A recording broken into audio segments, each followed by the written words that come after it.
السلام علیکم ورحمۃ اللہ وبرکاتہ۔ میں ہوں سراج الدین امجدی۔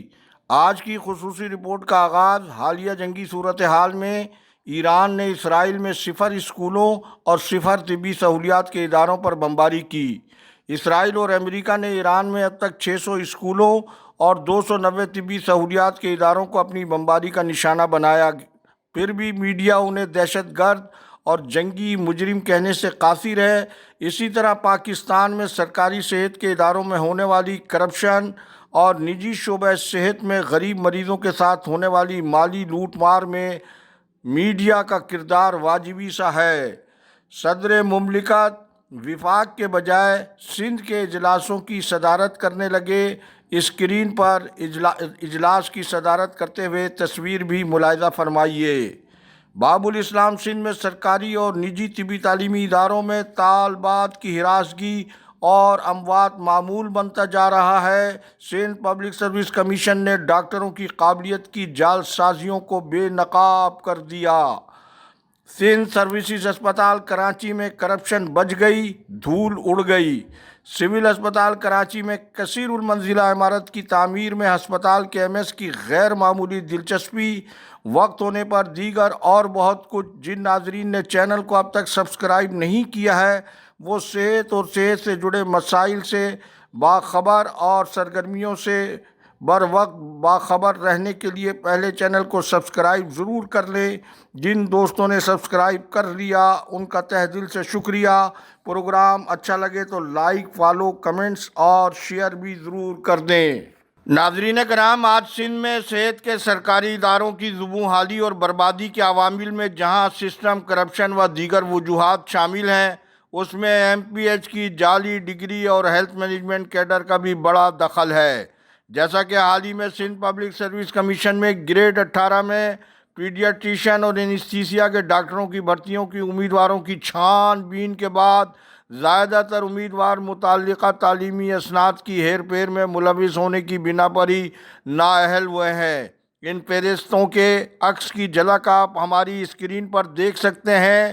ایسے ہی ایم پی ایچ کی ڈگری کے حامل 90% ڈاکٹرز جعلی اور ان اداروں سے ڈگری لیے ہوئے ہیں جنہیں پی ایم ڈی سی اور ہائر ایجوکیشن کمیشن کا الحاقی حاصل نہیں ہے، اور جب ایل ڈی این نے نشاندہی کی اور محکمہ صحت سندھ میں مذکورہ ڈگری کی پڑتال کا معمولی سا کچھ عمل ہوا تو متعدد ڈاکٹرز جن میں بااثر خاتون ڈاکٹر گل صنوبر جیسی ڈاکٹر کا کیڈر قانون کے مطابق تبدیل ہوا ہے۔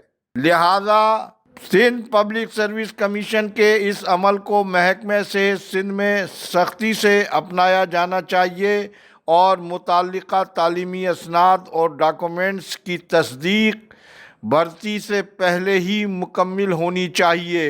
یہ نہایت دردناک المیہ ہے کہ سندھ کے سرکاری نجی طبی تعلیمی اداروں میں طالبات کے ساتھ مسلسل ہراسگی کے واقعات اور اموات کا نہ رکنے والا سلسلہ وقفے سے رونما ہو رہا ہے۔ حالیہ تازہ ترین روح فرسا واقعہ فہمودہ لغاری نے اپنی عصمت بچانے کے لیے خودکشی جیسے انتہائی اقدام پر مجبور ہو گئی۔ یہ واقعہ محمدی میڈیکل کالج میرپور خاص میں رونما ہوا ہے، جو کہ پہلا نہیں تیسرا واقعہ بتایا جا رہا ہے، جس کا واضح مطلب یہ ہے کہ متعلقہ انصاف فراہم کرنے والے اداروں سمیت وہ ادارے جن کی ذمہ داری ایسے واقعات کی روک تھام کی تھی، انہوں نے اپنی ذمہ داریوں کو پورا نہیں کیا، بلکہ اس واقعے میں یہ تہلکہ خیز صورتحال بھی سامنے آئی ہے کہ محکمہ تعلیم سندھ کا ایک گھوسٹ پرائمری ٹیچر عابد لغاری اس واقعے کے مرکزی ملزم کے طور پر سامنے آیا ہے، جس سے Pakistan medical and dental council کی طبی تعلیمی اداروں میں کمزور مانیٹرنگ سسٹم بھی سامنے نہیں آیا ہے، بلکہ یہ کہا جائے کہ کونسل اس حوالے سے پہلے مجرمانہ میں شعوری طور پر شامل ہے، جس کا سنجیدہ نوٹس لینا چاہیے اور یاد رکھنا چاہیے کہ اس صورتحال کو روکا نہ گیا تو قومی طبی تعلیمی اداروں سے خواتین طالبات کی تعلیم کی ساکھ اور اعتماد کو ناقابل تلافی نقصان ہوگا۔ محمدی میڈیکل کالج کے مالک رضی محمد کے عدم تعاون پر مبنی رویے کا بھی حکومت اور کونسل کو سخت نوٹس لینا چاہیے۔ ناظرین کرام، آج کل کراچی کے طبی حلقوں میں یہ چہ مگوئیاں ہو رہی ہیں کہ سول اسپتال کراچی کے ایم ایس ڈاکٹر خالد اپنے اصل فرائض کو فراموش کر کے صبح و شام ہسپتال میں کثیر المنزلہ عمارت کی تعمیر میں کیوں اتنی غیر معمولی دلچسپی لے رہے ہیں، جبکہ محترمہ شہید بے نظیر بھٹو ٹراما سینٹر سول اسپتال کراچی کا ہی جدید حصہ ہے، جس کا ثبوت عمارت کی افتتاحی تقریب میں سول اسپتال کراچی کے سابق انتظامی سربراہ ڈاکٹر جمیل صدیقی ہی اس کے انتظامی سربراہ مقرر ہوئے تھے، لیکن نہ تو تاحال مذکورہ عمارت قانونی طور پر مکمل ہو سکی ہے اور نہ ہی قانونی طور پر مذکورہ عمارت کی منتقلی کا عمل آج تک مکمل ہو سکا ہے۔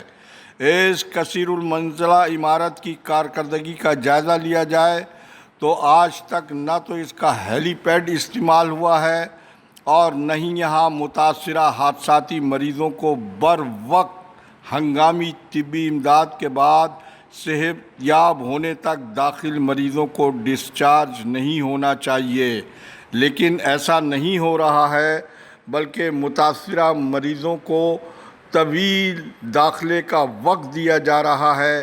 اس حوالے سے پہلے آپ اس ویڈیو میں اس صورتحال کی ایک جھلک ملاحظہ فرمائیں۔ 3-4 مہینے لگاتار ہو رہا ہے۔ میں سول اسپتال میں آ رہا ہوں سول ٹراما پہ، یہ آپ لوگ دیکھ سکتے ہو سول ٹراما اسپتال ہے۔ 4 مہینے لگاتار ہو چکا ہے اس اسپتال کی، اور میرے والدہ کی کمر کی ہڈی ٹوٹ چکی ہے۔ کمر کی ہڈی ٹوٹ چکی ہے تو ڈاکٹروں کا کہنا ہے کہ بھائی یہاں بیڈ خالی کوئی بیڈ نہیں ہے، آج آ جاؤ اور کل آ جاؤ، آج آ جاؤ اور ابھی بھی اس وقت میں ٹراما کے گیٹ پہ کھڑا ہوں، اندر جانے دیتے نہیں ہیں، کہہ رہے اندر اجازت نہیں ہے جانے کی۔ آپ نے ویڈیو ملاحظہ فرمائی۔ آج تک کے لیے اتنا ہی، انشاءاللہ باقی کل۔ اللہ حافظ۔ پاکستان زندہ باد، کرپشن مردہ باد، عوام و افواج پاکستان پائندہ باد۔